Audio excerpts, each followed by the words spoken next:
Hi there, Internet. My name's Court, and because I have a healthy appreciation for Batman, I'm breaking down the brand new Robert Pattinson Batsuit from Matt Reeves' The Batman. And here we go.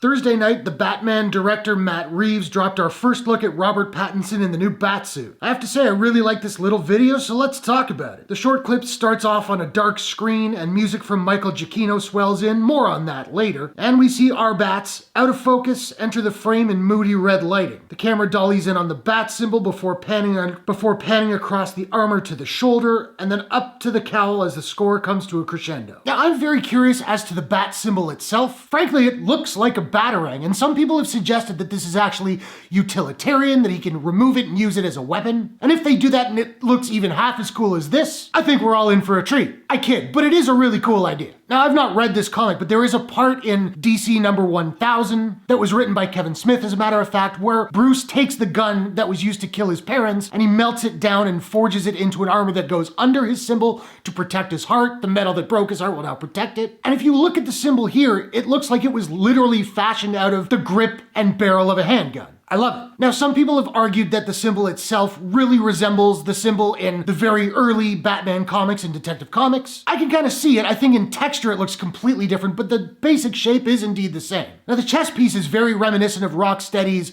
Batman Arkham Knight video game, which incidentally I happen to be replaying right now. Well, not right now, but the separated metal plates are right out of that game. And even when we see Pattinson sort of stretch his shoulder, I immediately thought of this. Looks rather similar, no? Now let's talk about the cowl, shall we? It's interesting to me because it's very, very different from the chest and the shoulders. That stuff all looks like it's made of metal and graphite and Kevlar, whereas the cowl just looks like it's made out of leather. And here, if we take a look at a brightened image, we can clearly see stitching around the eyes and mouth, which makes it look handmade. There's also a bit of a similarity there to the cowl that Adam West wore in the 60s show, but it does really look like a sort of DIY proto-Batsuit, and the fact that the cowl is so disparate in the way it's made from everything else suggests to me that we're going to see an evolution of the suit as the movie goes along. Now, the collar that he's wearing seems right out of the Elseworlds title Gotham by Gaslight, and there were unsubstantiated rumors that this suit would feature the classic blue and gray, or possibly black and gray, but given the lighting, it's impossible to tell. Now, we don't see the ears on the cowl at any point,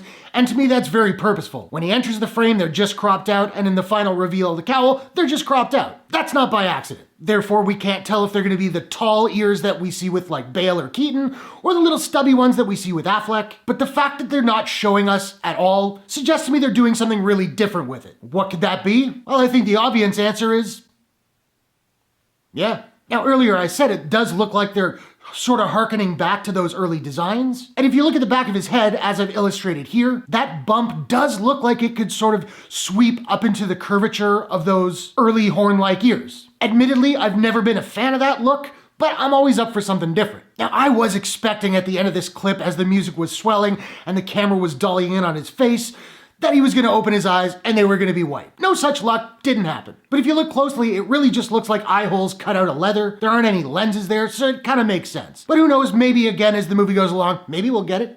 A boy can dream. Now, speaking of the music for this clip was composed by Michael Giacchino, who is scoring the film. Now, we don't know if this is the actual theme he's going to go with. It might have been something he just put together for the clip, who knows? And it's very simple. It's just a couple of notes going back and forth, which is the only reason I was semi-capable of playing it at the beginning of the video. But I really like it. It's brooding, it's sinister, and it's got a little bit of a rock and roll flavor. That's not symphonic percussion. That's somebody sitting at a drum kit just rocking that ride cymbal. I love it. Now, I know this is just a first look. We haven't seen the whole thing, but I'm really liking what I'm seeing. Frankly, I think it looks badass. The Batman is scheduled to come out on June 25th, 2021, and I, for one, am looking forward to it. I'd like to just give a quick thanks and shout out to my buddy Sully, who helped me with a little bit of research and graphics for this video. You should check out his super geeky Instagram feed at Mickey Sulls. So those are my thoughts on the first look at Robert Pattinson's Batsuit. Now, I want to know, what did you think about this little reveal clip? What's your favorite Batsuit of all time? Whatever your thoughts,